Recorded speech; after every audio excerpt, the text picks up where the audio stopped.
Hi అండి, welcome to our channel. సమ్మర్లో మామిడికాయ ఊరగాయ ఎలా పెట్టుకోవాలో చూసేద్దాం రండి.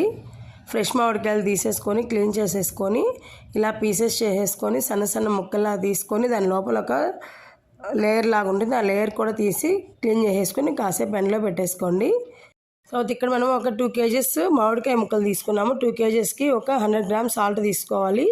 అలాగే 1/4 కిలో ఎర్రగారం, బాగా రెడ్గా ఉండే కారం తీసుకోవాలి. 1/4 కిలో ఆవుపిండి, మెంతిపిండి 2 కలిపి 1/4 కిలో తీసేసుకోవాలి. అన్నీ మిక్స్ చేసేసుకోండి.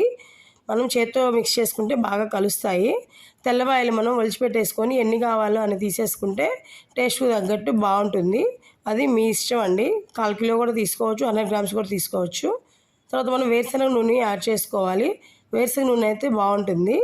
ఇలా మనం జాడీలోకి తీసి పెట్టేసుకున్న తర్వాత ఒక 3 days తర్వాత చూసామంటే ఆయిల్ తేలినట్టు కనిపించి ముక్కలు ఫ్రెష్గా ఉన్నాయంటే మనకి ఊరగాయ రెడీ అయిపోయినట్టు. దాంట్లో కొంచెం సాల్ట్ కానీ తక్కువైతే యాడ్ చేసుకోండి.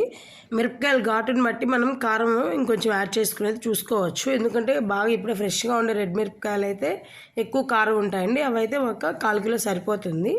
కొంచెం తక్కువ ఉండే కారం అయితే కొంచెం యాడ్ చేసుకోవచ్చు. వేడి వేడి అన్నంలో ఆవకాయ నెయ్యి వేసుకొని తింటే సూపర్గా ఉంటుంది. మీరు టేస్ట్ చేయండి. Subscribe my channel. Thank you.